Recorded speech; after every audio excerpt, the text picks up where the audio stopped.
बहुत शुक्रिया। आपकी जो अभी बात हुई बहुत अहम थी, मैं इसको चाहूँगा कि आगे डिस्कस करूँ, लेकिन चूँकि अभी ये वो सेगमेंट है क्रॉस एग्जामिनेशन, तो सबसे पहला सवाल आपसे ये है कि जो मैं इतनी देर से कॉन्टिंजेंसी आर्ग्यूमेंट आपको बता रहा था, ये अकल से ही बता रहा था हजरत, आप ये बताएं कि आप इन्फिनिट रिग्रेस ऑफ कॉजेस को पॉसिबल मानते हैं या नेसेसरी बीइंग के एग्जिस्टेंस को सही समझते हैं, चूँकि दो ही ऑप्शन हो सकता है, आप ये बताएं। देखिए, आपको मैं ईमानदारी से बात करूं, एक तो मैं कॉन्टिजेंसी वर्ड ठीक से समझता नहीं, और इस वक्त भी जो आपने अंग्रेज़ी के अल्फाज इस्तेमाल किए वो ज़रा थोड़े से मुझे डिफ़िकल्ट और कॉम्प्लिकेटेड लगे, तो आप ज़रा सिंपल ज़बान में सवाल कर सकते हैं। बिल्कुल कर सकता हूँ जी। यूनिवर्स की हर चीज़ कॉन्टिंजेंट होने का मतलब ये है कि वो अपने एग्जिस्टेंस में किसी के ऊपर डिपेंडेंट है। जो भी चीज़ डिपेंडेंट होगी वो चीज़ इंडिपेंडेंट नहीं हो सकती, तो उसका कोई ना कोई कॉज होगा। तो अब आप क्या समझते हैं कि ये इन्फिनिट रिग्रेस है, यानी कॉज पर कॉज, कॉज पर कॉज, कॉज पर कॉज, और कभी कोई यानी ये एंडलेसली चलता रहा? क्योंकि अगर ऐसा होगा तो हम तो एग्जिस्टेंस में आते ही नहीं, लॉजिकली ये मुत्तफ़क़ अलैह चीज़ है, मुत्तफ़क़ अलैह अग्रीड अपॉन। ओके, इस पे हमने एग्री किया था कि मुश्किल शब्द आएगा तो अर्थ बताना पड़ेगा। तो इन्फिनिट रिग्रेस तो पॉसिबल नहीं है, तो कहीं ना कहीं आपको रुकना पड़ेगा ऐसे नेसेसरी बीइंग पर। नहीं, कोई ज़रूरत नहीं रुकने की। किसने कहा आप रुकना पड़ेगा? आप रुकते हैं खुदा पे, आप नहीं रुकते। आप कहते हैं वो हमेशा से, जब उस वक्त से जब वक्त नहीं था। आप कहाँ रुकते हैं कि अब हुआ था वो? आप नहीं कहते। हम क्यों नहीं मान सकते कि यूनिवर्स जो है और बल्कि मल्टीवर्सेस जो है वो हमेशा से हैं, वो बनती है, बिगड़ती है। एक हमारे यहाँ एक चीज़ है ब्लैक होल, वो समेट लेता है वापस, फिर ब्लास्ट होता है, फिर फैल जाता है, और इसमें हमारी तो खैर कोई औकात ही नहीं है। इंसान की एक छोटे से ज़र्रे पे हम 50-60 साल की उम्र रखते हैं, जो करोड़ों अरबों साल की कायनात है उसमें, और पैदा भी नहायत ही बेहुदा वजह से हुए थे। तो इसमें ये सोचना कि इसकी वजूहात और ये क्यों है, ये डिपेंडेंट है, ये हम देख रहे हैं, क्या मालूम। आप सोचिए कि ये जो फैल रही है कायनात, ये कहाँ फैल रही है, ये कहाँ जा रही है, और ये फैल क्यों रही है? अरे बना ली थी तुमने, रुको भैया, हाँ काफ़ी है। ये फैल क्यों रही है? ये और कौन सी कायनात जिसे मैं दूरबीन से देखता हूँ तो 2 बिलियन लाइट ईयर पे है, उससे मेरा कोई वास्ता ही नहीं है। 2 बिलियन ईयर यानी अगर मैं 80,000 माइल्स पर सेकेंड से चलूँ तो 20 करोड़ साल में वहाँ पहुँच जाऊँगा। इसकी ज़रूरत क्या थी? ये दुनिया, ये कायनात तो इंसान अशरफुल मखलूक़ात के लिए बनाई गई ना। तो ये सब ये टर्म समझ में नहीं आया, इसमें कोई ख़ास समझने वाली बात थी भी नहीं। ये जो अल्टीमेट कहा यह जाता है कि ये जो पूरी यूनिवर्स है, ये जो दुनिया है, ये इंसान के लिए बनाई गई। अच्छा, ये सब इंसान के लिए। क्यों साहब, सही है ना?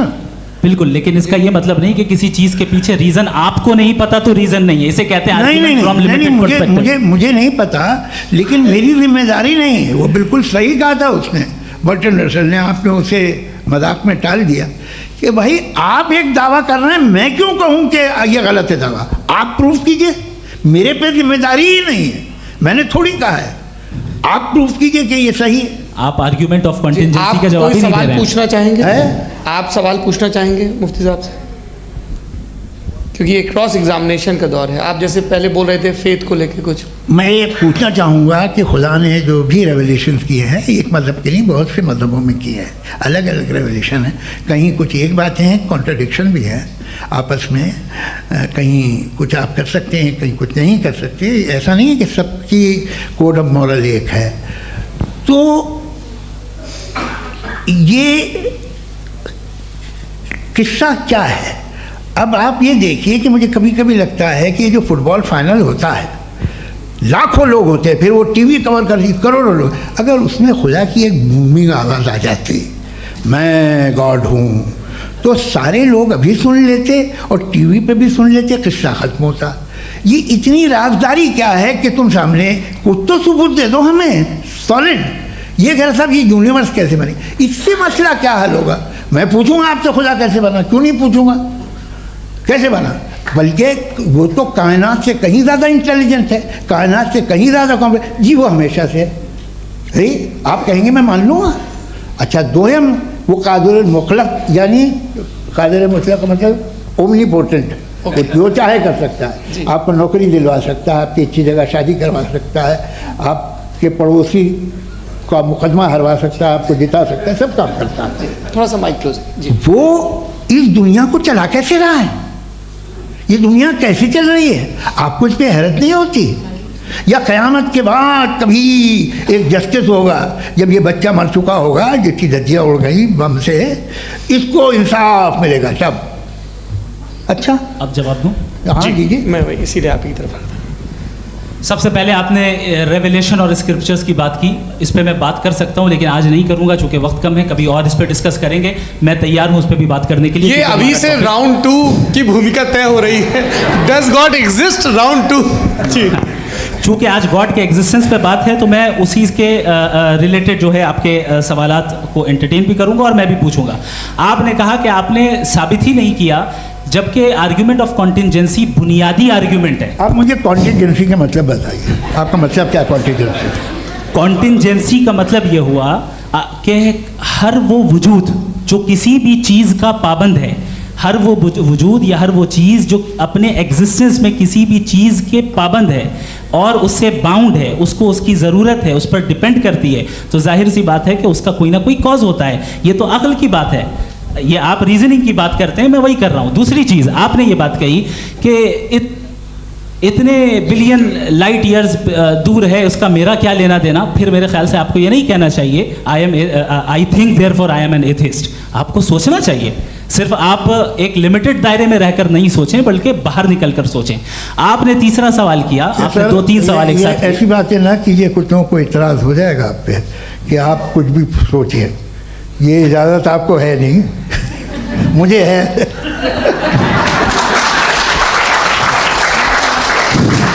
जी, आपने प्रॉब्लम ऑफ इविल के ताल्लुक से सवाल किया और बार बार आप एक लफ्ज़ रिपीट कर रहे हैं कि ओमनीपोटेंट गॉड है, ऑल पावरफुल गॉड है। यही तो दरअसल समझना है कि गॉड का कॉन्सेप्ट क्या है। प्रॉब्लम ऑफ इविल जो है, प्रॉब्लम ऑफ इविल दर हकीकत 2 असम्पशंस पर कायम है। अगर आप इन 2 असम्पशंस को समझ जाएं तो ये प्रॉब्लम नहीं रहेगी, ये आर्ग्यूमेंट आपको समझ में आ जाएगी कि ये कोलैप्स कर जाता है। पॉइंट नंबर 1, यानी जो आपका सबसे पहला फॉल्स असम्पशन है कि गॉड मर्सीफुल है, ओमनीपोटेंट है, दुनिया में जुल्म हो रहा है। लेकिन आपको ये समझना चाहिए कि हमारे वर्ल्ड व्यू के मुताबिक गॉड सिर्फ ओमनीपोटेंट और सिर्फ मर्सीफुल नहीं है, बल्कि वो ऑल वाइज भी है और वो ऑल नोइंग भी है। उसके हर काम के पीछे हिकमत और विजडम है। ये कोई ज़रूरी नहीं है कि वो हिकमत और विजडम आपको समझ में आए या मुझे समझ में आए। अगर आप जो समझ रहे हैं उसके मुताबिक आप फैसला कर रहे हैं, ये लिमिटेड पर्सपेक्टिव से आर्ग्यूमेंट है। और इस चीज़ को हम अपनी दुनिया में, अपने लाइफ में, डेली लाइफ में इस प्रिंसिपल को एक्सेप्ट करते हैं। हम जब किसी डॉक्टर के पास जाते हैं, डॉक्टर के पास जाकर वो अगर उसने हमें कोई दवाई दी है तो हम ये तो नहीं कहते कि जब तक आपके पास जितना नॉलेज और जितना विजडम नहीं है, आपने क्यों ये दवाई दी है, तब तक हम इस चीज़ को एक्सेप्ट नहीं करेंगे। नहीं कहते, हम उसकी अथॉरिटी को तस्लीम करते हैं। क्यों? क्योंकि उसकी हम जानते हैं कि वो नॉलेजेबल है, वो विजडम वाला है, हमसे ज़्यादा नॉलेज और हमसे ज़्यादा विजडम है। बताएं सर। नहीं, डॉक्टर में और खुदा में बड़ा डिफरेंस है। डॉक्टर पढ़ा लिखा होता है, एक तो मैं उसकी बात सुनूंगा। 2 ये नहीं, कुछ जवाब तो ये भी नहीं है। सर प्लीज, अगर सब ऑडियंस से बोलने लगेंगे तो फिर मतलब नहीं सिविलाइज्ड बहस का। मतलब आप ये कहें कि चूंकि आप डॉक्टर पे बिलीव करते हैं इसलिए खुदा पे बिलीव कीजिए, क्या ये मिसाल आपको समझाने के आर्गुमेंट है, इस पे आपको एतराज़ नहीं है। तो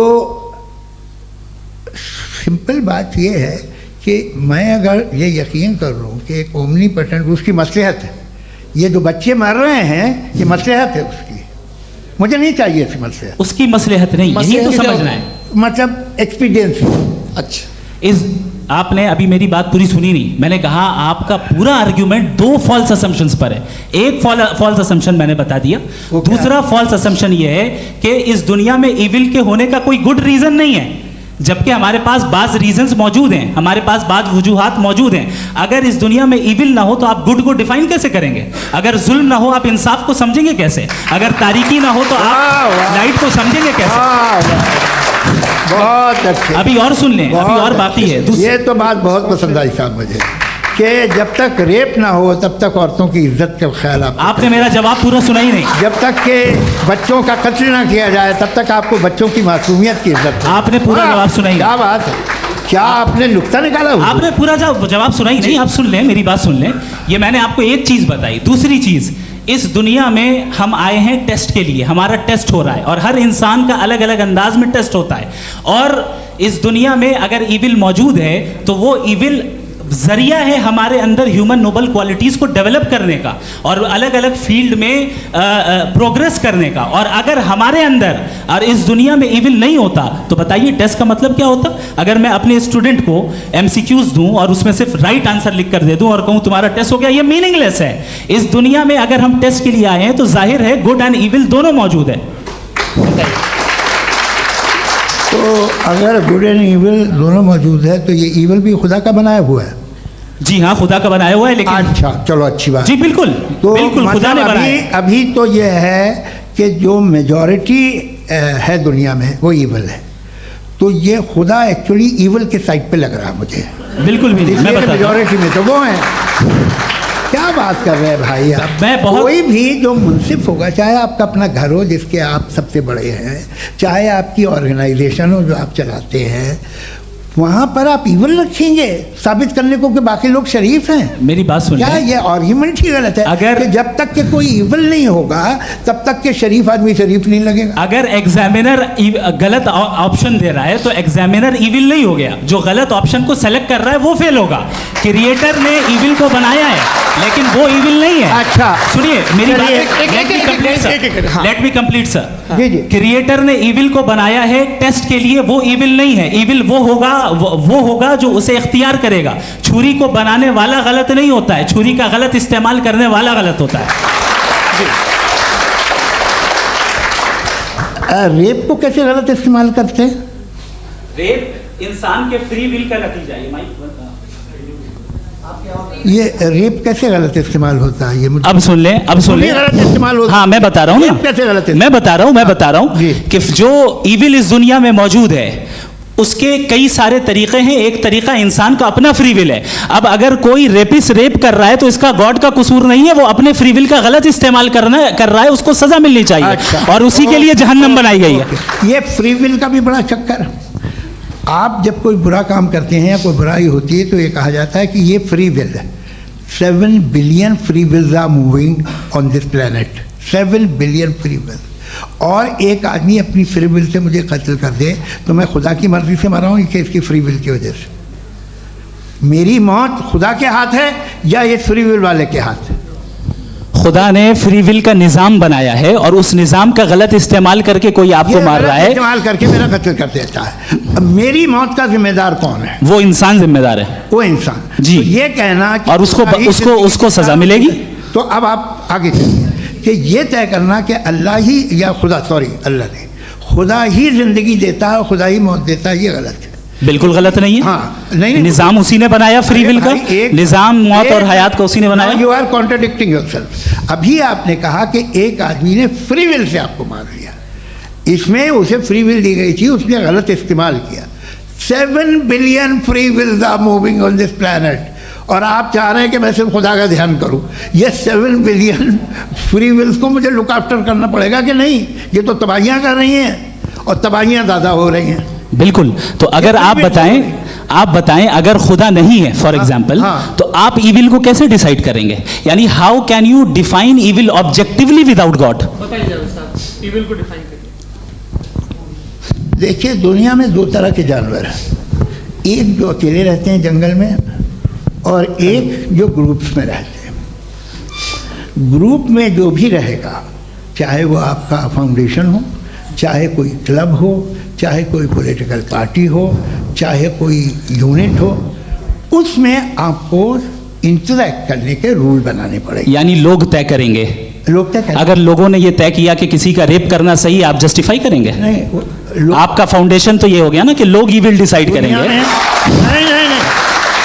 अरे दुनिया में ऐसे ग्रुप्स हैं जो रेप को जायज़ मानते हैं सर्टेन हालात में।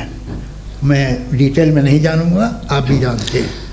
ये जो आईसिस वाले थे, इन्होंने क्या किया था, तो उन्होंने क्या किया उसका खुदा से कोई ताल्लुक नहीं है सर। मैंने सिंपल सवाल किया कि ईविल को आप डिफाइन करते कैसे हैं? आइए वापस आइए जी। आप साथ में तभी रह सकते हैं जब कुछ आप ऐसे उसूल डेवलप करें जिसमें हर एक का बेसिक तहफ़्फ़ुज़, हर एक का बेसिक राइट हो और हर एक को कोई आराम मिले। यही तरीक़ा है किसी भी ऑर्गेनाइजेशन जिसमें एक से ज़्यादा लोग हैं और वो ऐसे चलती है ज़िंदगी। उसमें अगर आप गड़बड़ करेंगे तो तबाही होगी, नुकसान होगा, बर्बादियाँ आएंगी। और अगर उसमें आप घर ले लीजिए ना, एक हस्बैंड है, एक वाइफ है, बच्चे हैं, वालदा भी हैं, 2 बहनें भी हैं, एक भाई भी है। अब इसमें कोई निज़ाम आपको चाहिए साथ में रहने का, और एक दूसरे पे भरोसा रहे, एक दूसरे के बहीख्वाह हों, एक दूसरे की मदद करें, ऐसी ज़िंदगी। सर आपकी बात आ गई, आप ये कह रहे हैं कि लोग डिसाइड करेंगे क्या सही है क्या गलत है, यही है? मेजॉरिटी डिसाइड करेगी क्या सही है क्या गलत है? अरे भाई बिल्कुल। मेजॉरिटी अगर ये कहे कि नाजी जर्मनी के साथ जिस तरह मेजॉरिटी थी कि जेनोसाइड करना सही है, आप जस्टिफाई करेंगे? उस वक्त आपका ये सवाल सिर्फ उसके बाद क्लोजिंग। हाँ, उस वक्त प्लेनेट पे जो लोग थे, उनमें कितने लोग हिटलर को सही समझते? अच्छा, प्लेनेट की मेजॉरिटी तय करेगी, सोसाइटी की नहीं। प्लेनेट की मेजॉरिटी गॉड के एग्जिस्टेंस को सही मानती है, आप क्यों नहीं मानते? ये हेलो ये क्रॉस क्वेश्चन का राउंड यहाँ पर समाप्त होता है। और ये बड़ा अच्छा है कि इस तरह से फ्रेगमेंट कर दिया गया है ताकि जो मरकरी ऊपर जा रहा है नीचे जवाब दे दूँ जी। प्लेनेट की ज़्यादातर मेजॉरिटी कुछ दूसरे मजहबों के खुदा को मानती है। आप उन्हें क्यों नहीं? आप तो मेजॉरिटी की बात कर रहे अच्छा, हैं। ये क्लोजिंग आप ये कह रहे हैं इविल और गुड को डिसाइड मेजॉरिटी करेगी, मेजॉरिटी जो कर दे वो सही हो जाएगा। क्लोजिंग इसको जैसा आप ही लोगों ने तय किया है उसी फॉर्मेट को फॉलो कर लेते हैं। हाँ भाई, मैंने तो भले लोगों पे एतबार किया और तब मॉडरेशन तय किया। जी, आपके पास 5 मिनट का वक्त है, क्लोजिंग आर्ग्यूमेंट है, उसके बाद हम ऑडियंस से क्वेश्चन आंसर लेंगे जावेद साहब की क्लोजिंग आर्ग्यूमेंट के बाद। Okay, time start. बहुत शुक्रिया जी। हमारा जो टॉपिक है डज गॉड एग्जिस्ट, मैं इस पे इतने एकेडमिक तैयारी करके आया था, मुझे था कि मैंने सोचा था कि कई सारे मैं आर्ग्यूमेंट्स दूंगा, लेकिन वक्त की भी किल्लत और जावेद साहब बार बार इधर उधर चले जा रहे थे तो उसको भी थोड़ा एंटरटेन करना पड़ गया। डज गॉड एग्जिस्ट पे मैं एक ही आर्ग्यूमेंट दे पाया, आर्ग्यूमेंट्स बहुत हैं और डेफिनेटिव आर्ग्यूमेंट्स हैं, और मेरे आर्ग्यूमेंट को किसी एक राउंड में भी इन्होंने एंटरटेन नहीं किया और रेफ्यूट नहीं किया, एक राउंड में भी नहीं, एक राउंड में भी नहीं। कौन सा? और ना ही अभी आपका क्लोजिंग आर्ग्यूमेंट आएगा, नहीं वो बता देना। Argument of contingency sir. अरे मैं आपसे कई बार कह चुका हूँ कंटीजेंसी का मतलब अब मैं कैसे समझाऊं आपको? आपस में हाँ, आप और कितने आसानी से समझाऊं मैं, मुझे तो नहीं समझ में आ रहा है। बस आप अपनी आर्ग्यूमेंट ऑफ कंटीजेंसी उर्दू में बोल सकते हैं। हाँ, आप अपनी बात पूरी कर लें जी, आखिरी 4 मिनट। दूसरी चीज, just a minute please ma'am, can I talk? दूसरी चीज ये है कि आपने एक तो इसका जवाब नहीं दिया, दूसरा आपने गॉड के ना होने पर कोई डेफिनेटिव आर्ग्यूमेंट नहीं दिया, सिर्फ मजहब पे बात कर रहे हैं आप।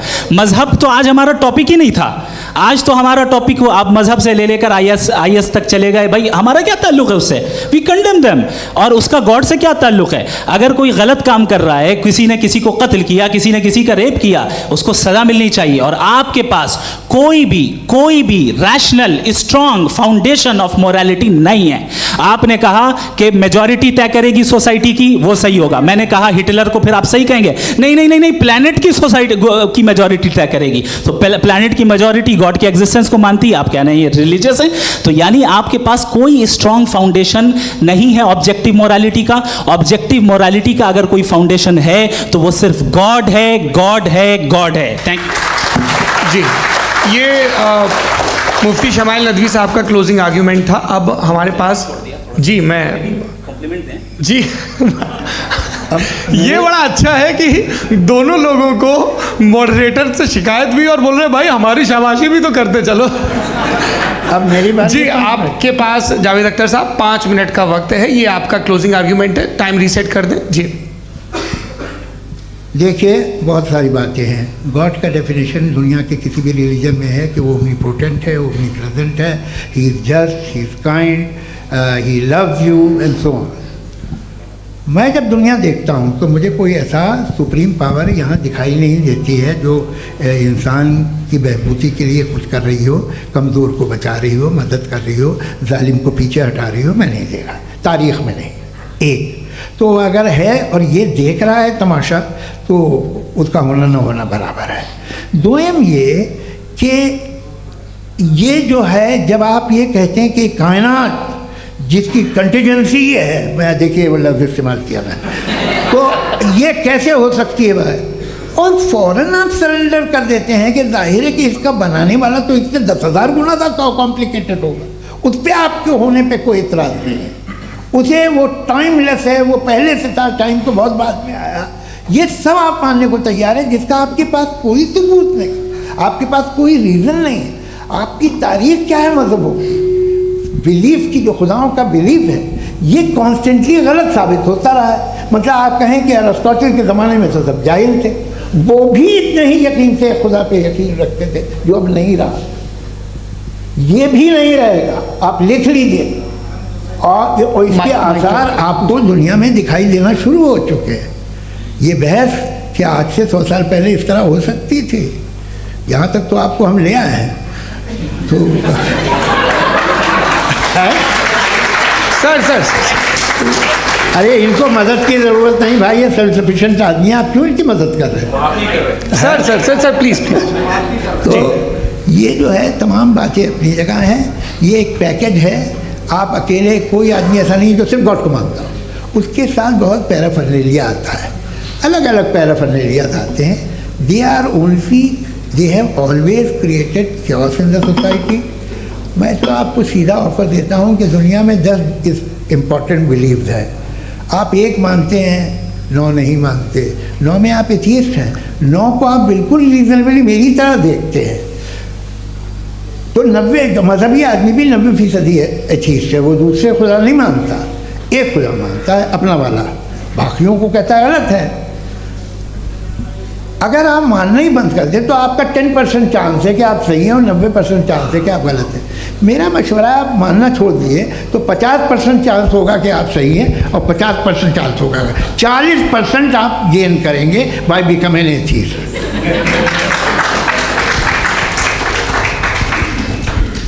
ये एक फरसूदा ख्याल है, ये ख़त्म हो रहा है, हो सकता है मेरी ज़िंदगी में ना हो, लेकिन ये हो जाएगा। जो बातें ये इनको आप मेटाफिज़िकल ये वो ऐसे रिस्पेक्टेबल टर्म दे दिए, ये तो उन लोग के हैं जिन्हें ना फिज़िक्स मालूम थी ना मेटा मालूम था, ये उन्होंने आपको दिए हैं।